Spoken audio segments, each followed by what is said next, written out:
Billionaire found his maid eating on the floor. He froze when she revealed a dark secret. He thought she was stealing. He thought she was mocking him. But when the billionaire saw his maid on the floor, eating from a dog's bowl, everything froze. And when she finally spoke, her words exposed a truth darker than anyone in that mansion could imagine.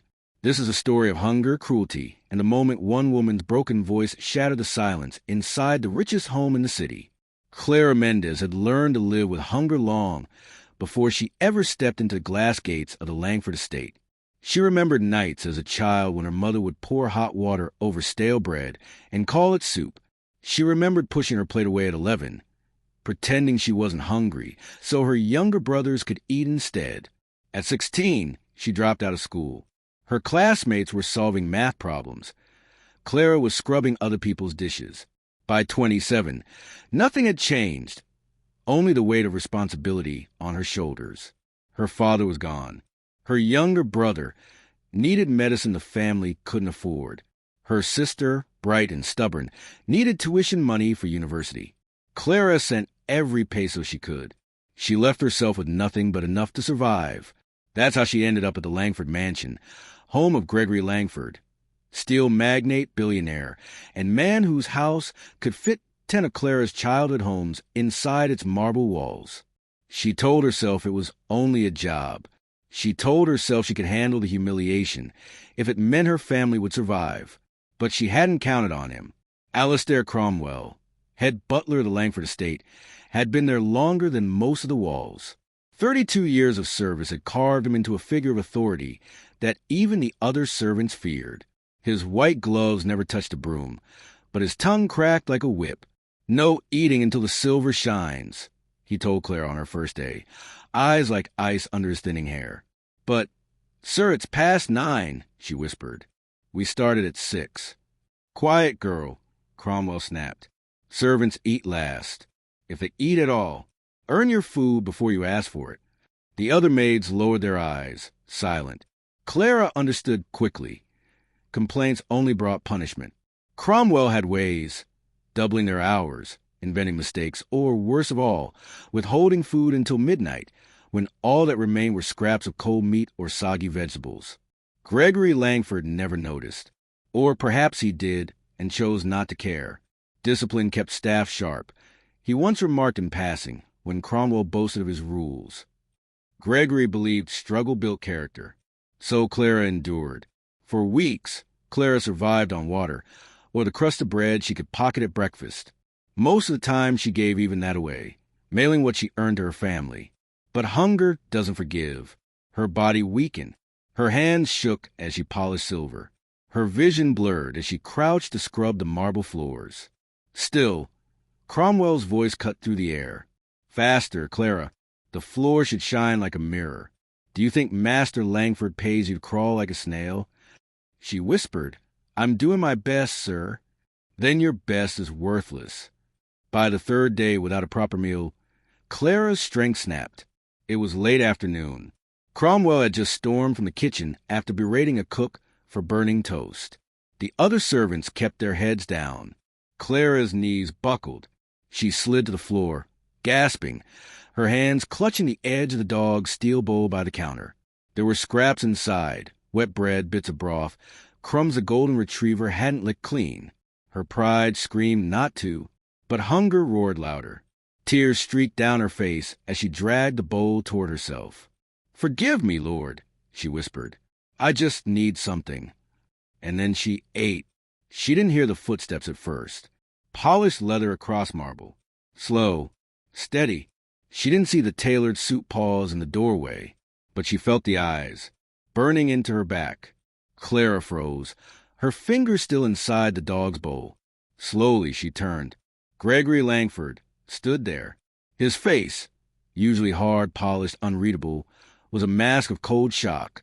For a heartbeat, silence strangled the kitchen. His voice broke it, low and sharp. "What do you think you're doing?" Clara's throat locked. Tears blurred her vision. She bowed her head, unable to meet his eyes. Her words tumbled out in a broken whisper. "I wasn't stealing, sir. I swear. I was just—" Her chest shook. "I was starving." Gregory's brows drew together. Starving? You work in a house with 3 kitchens and more food than you could ever need. Don't lie to me.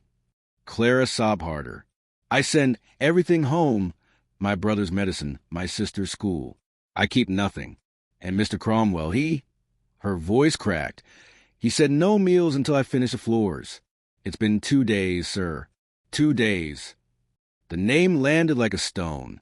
As if summoned, Alistair Cromwell stepped from the shadows of the doorway. His face was stiff, his lips pressed in. Master Langford, he said smoothly, bowing. The girl lies. She invents excuses. If she is starving, it is her own fault. I run this staff with discipline, as you always instructed. Clara's head snapped up, desperation spilling from her eyes. Please, sir, ask anyone. He withholds food whenever he wishes. I couldn't take it anymore. Gregory turned his gaze on Cromwell. Is this true? Cromwell's nostrils flared. Of course not. She is dramatic, weak. If you feed them whenever they whine, you'll have beggars, not workers. Discipline is order. Clara lifted her chin, her voice trembling but strong. I don't want pity, sir. I don't want favors. I only wanted to live long enough to keep sending money home. The room fell silent. For the first time in years, Gregory Langford, man of steel and fortune, felt something crack inside him. Get up, Gregory ordered. Clara scrambled to her feet, wiping her tears with her sleeve. Gregory turned to Cromwell. His voice was colder than marble. You withheld food. I enforced discipline. Cromwell snapped back. You starved my staff like animals. They are staff, sir, Cromwell said flatly. They exist to serve. The words hit Gregory harder than he expected. He turned, looking at Clara again, her hollow cheeks, her shaking hands, the way she hugged her arms against her thin body. And for the first time, he realized he had been blind. Pack your things, Cromwell, Gregory said. The butler stiffened. Sir, you're finished. 30 years or not, you'll leave this house tonight. I will not have a man who starves people under my roof.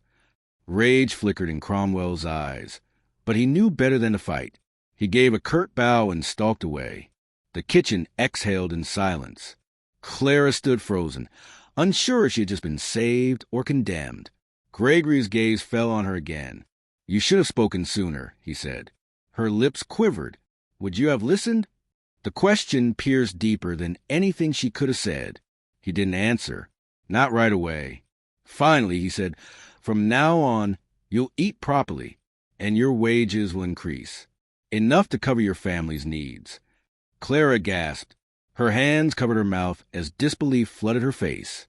Don't thank me, Gregory cut in quickly. This isn't kindness. It's correction. I let Cromwell rule unchecked for too long.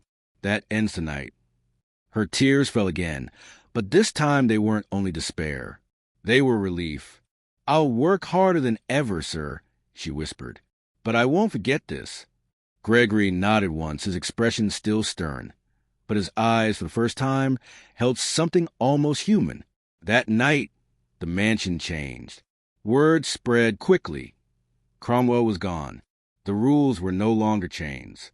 And Gregory Langford, the billionaire who thought discipline meant cruelty, had finally opened his eyes. For Clara, it wasn't salvation. Not yet, but it was a start. She looked once more at the dog's steel bowl before it was taken away. Shame still burned, but under it, something stronger rose. Resolve. She would never be on her knees like that again. Not for scraps. Not for survival. Not for anyone. Sparkles, if the story touched you. Don't just scroll. Like, comment, and share. Do you think Gregory truly changed, or was it only guilt? Your voice matters.